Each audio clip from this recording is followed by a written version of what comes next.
తీసుకున్న H1B visa సంబంధించినటువంటి రుసుము పెంపు అలాగే తక్షణ అమలుకు సంబంధించిన వ్యవహారం మామూలు గందరగోళం కాదు.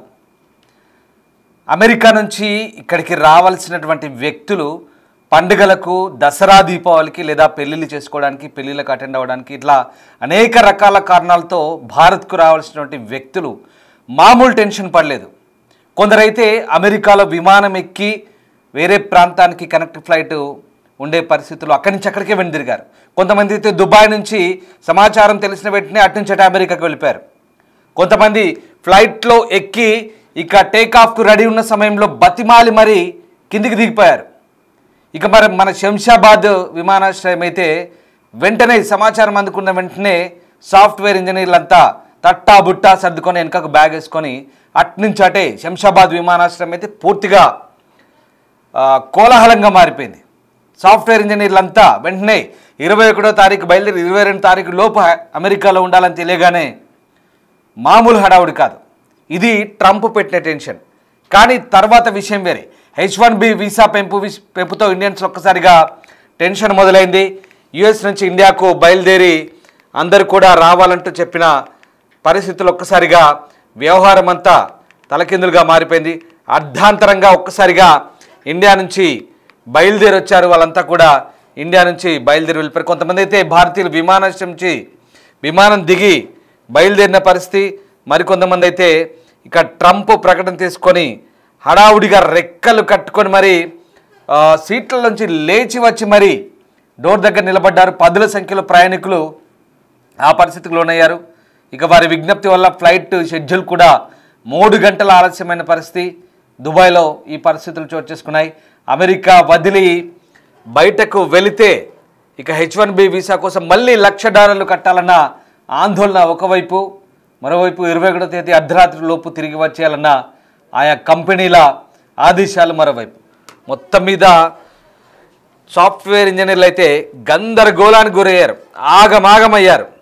ట్రంప్ పెట్టిన నిబంధనతో ఒక్కసారిగా అందరూ ఆగమైన పరిస్థితి కనబడుతోంది. ఇక ఈ నేపథ్యంలోనే దసరా, దీపావళి పండుగల కోసం అమెరికా నుంచి భారత్లోని స్వస్థలాలకు బయలుదేరాలన్న వాళ్ళు, పెళ్లిళ్ళు చేసుకోవాల్సిన వారు, బంధువుల శుభకార్యాలకు హాజరయ్యేవారు తమ ప్లానింగ్స్ అన్నీ కూడా చివరి నిమిషంలో రద్దు చేసుకున్నారు. ఇప్పటికే భారత్ చేరుకున్న వాళ్ళంతా కూడా అత్యవసరంగా తిరిగి వెళ్లాల్సిన పరిస్థితి. దీంతో అమెరికా వెళ్లే విమానాల టికెట్ల కోసం పోటీ పడ్డారు. అమాంతం ధరలు కూడా పెరిగాయి. ఈ నెల 21వ తేదీ కల్లా ఐటీ ఉద్యోగులందరూ అమెరికాలో ఉండాలన్న టెక్ కంపెనీల సూచనతో శనివారం అయితే విమానాశ్రయాల్లో ఒక్కసారిగా అలజడి మొదలైంది. ప్రయాణ మార్గ మధ్యంలో సమాచారం అందడంతో కొందరు తమ ప్రయాణాలను వెంటనే మార్చుకున్నారు. అప్పటికే విమానాలు ఎక్కిన వాళ్ళు సిబ్బందిని బతిమాలుకొని కిందికి దిగారు. ఈ కారణంతో శాన్ ఫ్రాన్సిస్కో ఇంటర్నేషనల్ ఎయిర్పోర్ట్లో అయితే ఎమిరేట్స్ విమానం 3 గంటలు లేట్ అయింది. సో ట్రంప్ నిర్ణయం వార్త తెలియగానే దుబాయ్ ట్రాన్సిట్ విమానాశ్రయంలో 10 నిమిషాల వ్యవధిలోనే 20 మంది వరకు భారత్ వెళ్లే ప్రయాణికులు దుబాయ్లో అట్నుంచటే దిగిపోయారు మళ్ళీ అమెరికా వెళ్ళేందుకు. అక్కడి నుంచి మళ్ళీ అమెరికాకు తిరుగు ప్రయాణం అయ్యారు. అప్పటికే భారత్ చేరుకున్న వారు మళ్ళీ తిరుగు ప్రయాణం మొదలుపెట్టారు. శంషాబాద్ ఎయిర్పోర్ట్ చేరుకోగానే సమాచారం తెలియగానే చాలు ఇంకా అట్నుంచటే కనీసం తమ వాళ్ళ మొహం కూడా చూడకుండా అట్నుంచటే మళ్ళీ అమెరికాకు వెళ్లేందుకు ప్లాన్ చేసుకున్న పరిస్థితి. ఓవైపు మళ్ళీ $1,00,000 కట్టాలన్న ఆందోళన, మరోవైపు వెంటనే తిరిగి రావాలన్న తమ కంపెనీల ఆర్డర్స్. ఇంకేం చేస్తారు పాపం. సో ఆ రకంగా పరుగులు ఆగమాగమయ్యారనుకో. నిజంగా తెలుగు రాష్ట్రాల్లోని సాఫ్ట్వేర్ ఇంజనీర్లు అయితే శనివారం ఉదయం నుంచి అమెరికాకు వెళ్లేందుకు శంషాబాద్, ముంబై, ఢిల్లీ విమానాశ్రయాలను చూస్ చేసుకున్నారు. అక్కడి నుంచి హైదరాబాద్ నుంచి దుబాయ్, అక్కడి నుంచి ఎకానమీ క్లాస్లో టికెట్ ధర లాస్ ఏంజలస్కి అయితే 1,32,000 అయితే డలాస్కు 80,000 నుంచి 90,000 వరకు చెల్లించాల్సి వచ్చింది. సో ఇలాగైనా సరే గడువులోగా అమెరికా చేరుకోవాలన్న ఉద్దేశంతో అధిక ధర చెల్లించేందుకు సాఫ్ట్వేర్ ఇంజనీర్లు సిద్ధమయ్యారు. హడావుడిగా వెళ్తున్న వాళ్ళకు వీడుకోలు చెప్పేందుకు కుటుంబ సభ్యులు రావడంతో శంషాబాద్ విమానాశ్రయం అంతర్జాతీయ డిపార్చర్ ప్రాంతంలో టెర్మినల్ అయితే కిక్కిరిసిపోయింది. వాస్తవంగా ఇప్పుడున్న పరిస్థితుల్లో ట్రంప్ పెట్టిన నిబంధనలతో ఒక్కసారిగా పరిస్థితులన్నీ కూడా తారుమారైపోయిన పరిస్థితి. దీంతో ఏం చేయాలో తెలియని సిచ్యువేషన్లో ఒక్కసారిగా సాఫ్ట్వేర్ ఇంజనీర్లంతా హడావుడిగా అక్కడి నుంచి నిష్క్రమించాల్సిన పరిస్థితి ఏర్పడింది. సో మొత్తం మీద గందరగోళ పరిస్థితులు అంటే గందరగోళ పరిస్థితులు. ఒక్క నిర్ణయం, ఒక్క కలంపోటుతో నిజంగా ఎంత దారుణమైన పరిస్థితి అంటే H1B వీసా పెంపుతో ఇండియన్స్లో టెన్షన్ మొదలైంది. యుఎస్ నుంచి ఇండియాకు బయలుదేరి అర్ధాంతరంగా మళ్ళీ విమానం నుంచి దిగిపోయారు భారతీయులు. ఇక ట్రంప్ ప్రకటన తెలుసుకుని హడావుడిగా చాలామంది సీట్లలోంచి లేట్ వచ్చి మరి డోర్ దగ్గర నిలబడి బతిమాలుకున్నారు, మేము దిగుతాం వెళ్ళిపోతామని. సో ఆ రకంగా ఓవైపేమో ట్రంప్ పెట్టిన నిబంధనలు, మరోవైపేమో ఇటు కంపెనీల ఆర్డర్సు, ఇవన్నీ వెరసి ఒక్కసారిగా ఆ సాఫ్ట్వేర్ ఇంజనీర్ల గందరగోళానికి గురైన పరిస్థితి. సో మొత్తం మీద అమెరికా అధ్యక్షుడు ట్రంప్ వాణిజ్య మంత్రి హోవార్డ్ లుత్నిక్ H1 వీసాపై అయితే చేసిన ప్రకటన ఇంత గందరగోళాన్ని దారితీసింది. దీంతో వైట్ హౌస్ మళ్ళీ క్లారిటీ ఇచ్చింది. సో ఇదంతా ఒక ఎత్తు కదా, తర్వాత క్లారిటీ ఇచ్చింది. మళ్ళీ వైట్ హౌస్ క్లారిటీ ఇచ్చి $1,00,000 one time fee American time ప్రకారం 21వ తేదీ మొదలయ్యాక అర్ధరాత్రి 12 తర్వాత నుంచి ఇది అమల్లోకి వచ్చిందంటే మన టైం ప్రకారం ఉదయం 9:30 నుంచి అమల్లోకి వచ్చింది. సో రకంగా ఈ నిబంధన సెప్టెంబర్ 21 కంటే ముందే దాఖలు చేసిన H1B వీసా పిటిషన్లకు వర్తించదంటూ అప్పటి ఆ పిటిషన్లకు ఏం వర్తించదంటూ America citizenship and immigration services వెల్లడించింది. దీంతో H1B వీసా కేటాయించాలని కంపెనీలు అధికారికంగా చేసుకున్న దరఖాస్తును పిటిషన్గా వ్యవహరిస్తారు. సో ఒక్కసారి ఆ విమానాశ్రయాల్లో చూడండి ఎంత గందరగోళం ఉందో. Aware that a number of passengers do not wish to travel with us, and that's perfectly fine. All we ask is that if you wish to offload yourself,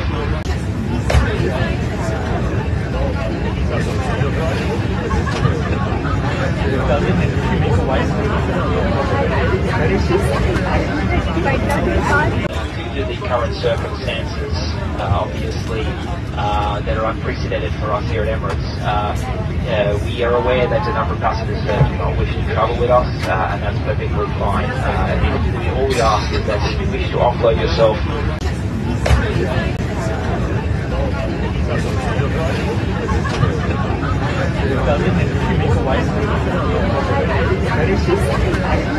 చూసారుగా ఎంత టెన్షన్ పడుతున్నారో పాపం. అయితే ఇప్పటికే ఆమోదం లభించిన పిటిషన్లు కూడా దీని పరిధిలోకి రావని ఇప్పుడు చావు కబురు చల్లగా చెప్పారు. తర్వాత ఇక ఇప్పటికే H1B వీసా చెల్లుబాటులో ఉన్న వాళ్ళు కూడా అమెరికాకు రాకపోకలు సాగించవచ్చు, ఏం ఇబ్బంది ఉండదంటూ దానికి సంబంధించిన డిపార్ట్మెంట్ డైరెక్టర్ జోసెఫ్ ఒక మెమోలో వెల్లడించారు.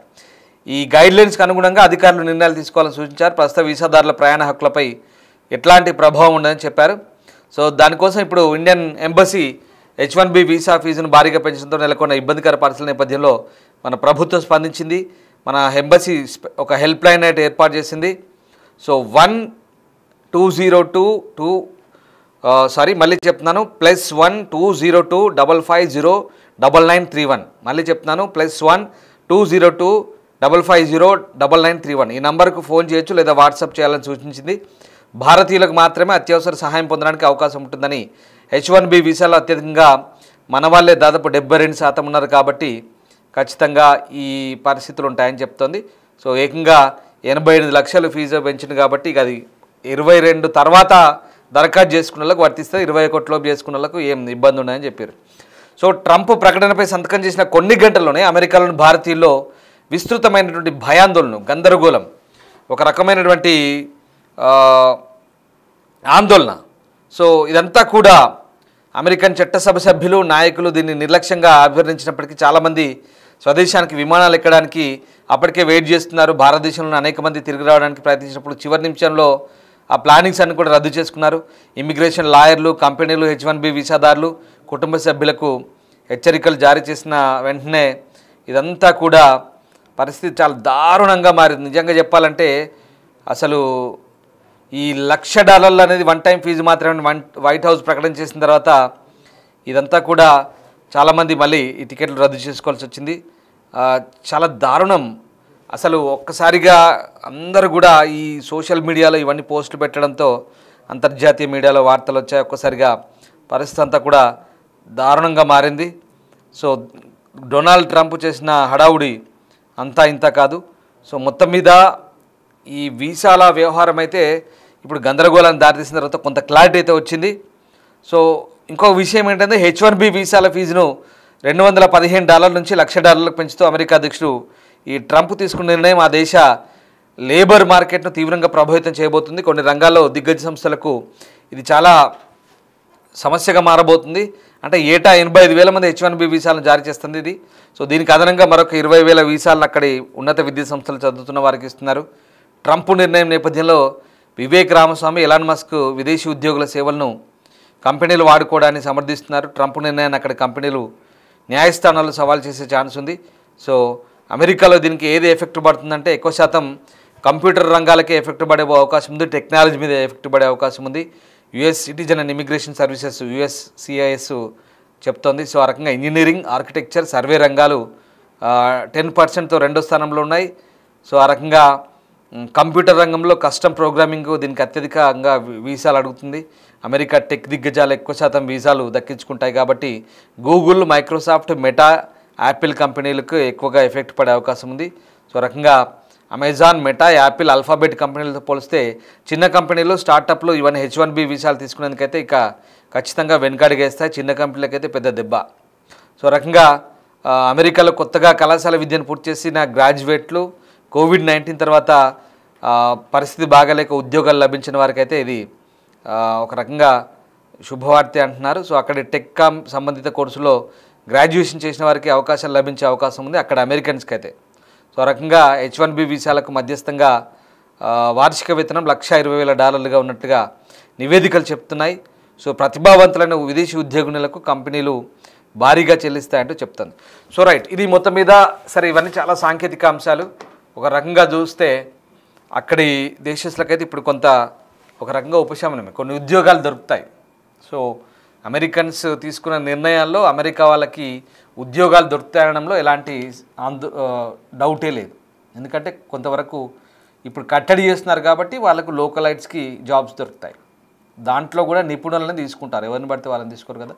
సో మన దగ్గర నుంచి వచ్చే నిపుణులు చాలా కంప్లీట్ మెరిట్ వాళ్ళని తీసుకునే ఛాన్స్ అయితే ఇప్పుడు మనకు కనిపిస్తుంది. అట్లాంటి వాళ్ళని కంపెనీలు మరి వాళ్ళు 88 లక్షలు మనకు కట్టి ఆ $1,00,000 కట్టాలంటే చాలా ఎంత ఇంటెలిజెంట్ అయితే కానీ కట్టి తీసుకుంటాడు కాబట్టి చాలా ఫిల్టర్ అయిపోతారు, కంప్లీట్గా ఫిల్టర్ అయిపోయి ఎవరిని అవసరమో వాళ్ళని మాత్రమే తీసుకోవాల్సిన పరిస్థితి.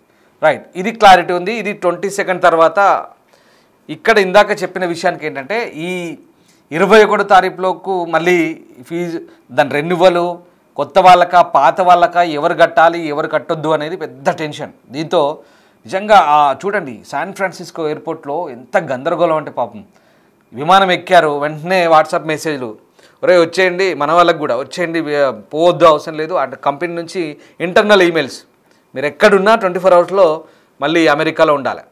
ఎంత దారుణంగా ఉంటే చెప్పండి. వాడు అప్పటికే బయలుదేరాడు, దుబాయ్కి వచ్చారు వాళ్ళు, దుబాయ్ నుంచి మళ్ళీ అట్నుంచటే అమెరికాకి వెళ్ళిపోయారు పాపం. లేదా అప్పుడే కనెక్టింగ్ ఫ్లైట్ ఇండియాకి వచ్చే వాళ్ళు దుబాయ్లో, అమెరికా నుంచి వచ్చి దుబాయ్లో ఎక్కి దుబాయ్లో ఉండగానే ఫ్లైట్లో ఉండగానే మెసేజ్ వచ్చింది అనుకోండి టువర్డ్స్ ఇండియాలో, ఎంత టెన్షన్ ఉంటుంది. మళ్ళీ ఇక్కడ శంషాబాద్లో దిగ్గానే ఇటు నుంచి ఇటు కూడా కొంతమంది పోయారంట, చాలా దారుణం ఉంటుంది పరిస్థితి. పోనీ ఇక్కడ ఉన్న వాళ్ళు చూడండి 24 అవర్స్లో రావాలనే వెంటనే తట్టా బొట్టా సర్దుకొని శంషాబాద్ వెళ్ళిపోయారు. చాలా దారుణం. శంషాబాద్ ఎయిర్పోర్ట్ కూడా కిటకిటలాడిందంట 24 అవర్స్లోపు వచ్చేయాలని చెప్పేసి. తర్వాత ఈ క్లారిటీ వచ్చింది, అట్లాంటిది ఏం లేదు, రాకపోకలు సాగించవచ్చు, అప్పటిదాకా ఉన్నటువంటి వాళ్ళకి ఎట్లాంటి ఇబ్బంది లేదు, కేవలం కొత్త వాళ్ళకి ఇవన్నీ కూడా నిబంధనలు ఉంటాయని చెప్పేసరికి మళ్ళీ ఊపిరి పీల్చుకున్నారు. చూడండి ఎంత దారుణం.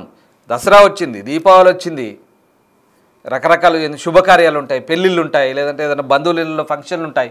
వీళ్ళందరూ మళ్ళీ ఎంత గందరగోళం అంటే రద్దు చేసుకున్నారు. మళ్ళీ ఇంకా ఇదే అదునుగా భావించి ఒక్కొక్కరికి 80-90 వేల లక్ష రూపాయలు ఎక్స్ట్రా చెల్లించాల్సి వచ్చింది టికెట్ల కోసం, డిమాండ్ వచ్చింది. సరే వాడు పోనీ, ఎందుకంటే ఆ 88 లక్షల కంటే 1-2 లక్షలు పోయినా పర్వాలేదు కదా, అది పరిస్థితి. సో అందుకోసమని అందరూ ఎక్స్ట్రా కట్టైనా సరే వచ్చేసారు. ఇప్పుడు మళ్ళీ అమెరికా చేరుకున్న వాళ్ళు మళ్ళీ ఏం చేస్తారు చూడాలి. మళ్ళీ సెలవులు యూజ్ చేసుకోవడానికి మళ్ళీ వస్తారా పోతారా అనేది వాళ్ళ విచక్షణ బట్టి ఉంటుంది. కానీ మొత్తం మీద అయితే షాక్ గురయ్యారు పాపం, ఇబ్బంది పడ్డారు, చాలా ఇబ్బంది పడ్డారు, చాలా గందరగోళం. ట్రంప్ తీసుకున్న నిర్ణయం నిజంగా ఎంత గందరగోళాన్ని క్రియేట్ చేసిందంటే మరి అదేదో ముందే ఒక క్లారిటీ ఇస్తే అయిపోయేది. కానీ ఈ గందరగోళం మధ్య అందరూ ఎయిర్పోర్ట్లో చిక్కుకొని అటు ఇటు ఊగిసలాడుతూ పాపం ఇబ్బందులు పడ్డారు. ఒకసారి ఆ ఎయిర్పోర్ట్ సిచ్యువేషన్ మళ్ళీ చూడండి.